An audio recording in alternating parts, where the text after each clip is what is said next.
बात ये है, क्रियमान कर्म क्या है? खेत में छीटा हुआ कई गुना अच्छा या बुरा मिलता है।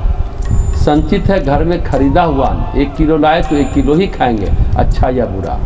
प्रारब्ध है खाया हुआ अन्न, उसको भोगना ही पड़ता है, लेकिन जो खाया हुआ अन्न है अगर वो दूषित है तो पेट दर्द होगा। हाँ, समय रहते आप वमन करके निकाल दीजिए तो फूड पॉइजनिंग नहीं रहेगा, विषाक्त खाना आपके अंदर नहीं रहेगा। लेकिन है तो वो भी मल के द्वारा निष्कासित हो जाएगा, देर सवेर निकल ही जाएगा।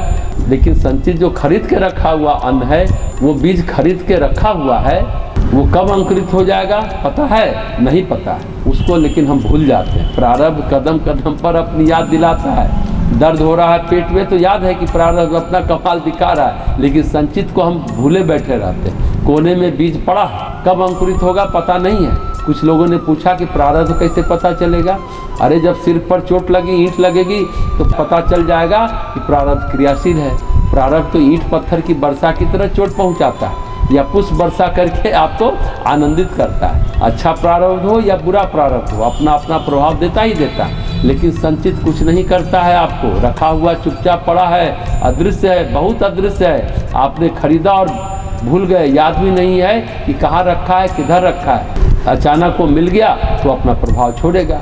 अब आप हीरे का हार रखे हैं या सांप रखे हैं कौन जाने, और वो बिल से निकल कर कब आ जाएगा कोई ठिकाना नहीं। इसलिए निर्बीज समाधि से ही संचित कर्म नष्ट होता है। ध्यान रखें, तपश्चर्या ये संचित को नष्ट करने में सक्षम नहीं है।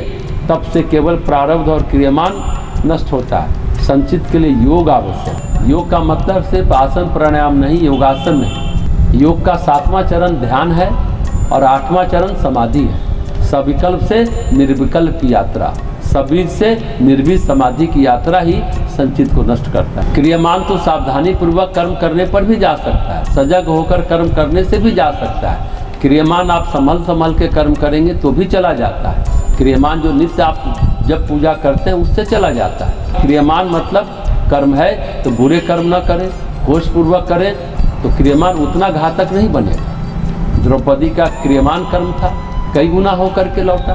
सारी दान की, कितनी सारी मिली। प्रारब्ध पक गया, प्रारब्ध जो है परिपाक है, विपाक है।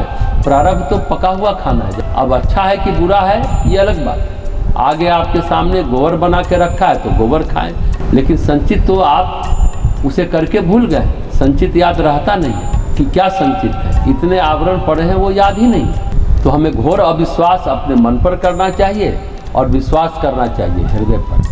हृदय की एकाग्रता में इस भक्ति का जो अंकुरण होता है, जो स्फुरण होता है, वही मार्ग दिखाता है, वो सर्च लाइट है। तो भक्ति को आच्छादित नहीं किया जा सकता।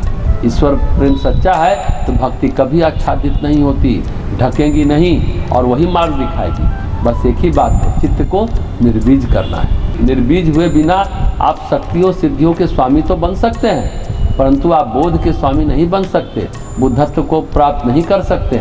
इस भ्रम जाल से निकलने का एकमात्र मार्ग है भक्ति। भक्ति ही सार है। कर्मलोक में रहते हैं तो शुभ कर्म करते रहना चाहिए। एक विडंबना होती है, कर्मकांड में हम आयोजन प्रयोजन को, आडंबर को ज़्यादा महत्वपूर्ण मान लेते हैं, ये गलत। कर्मकांड का जो प्राण है वो है श्रद्धा।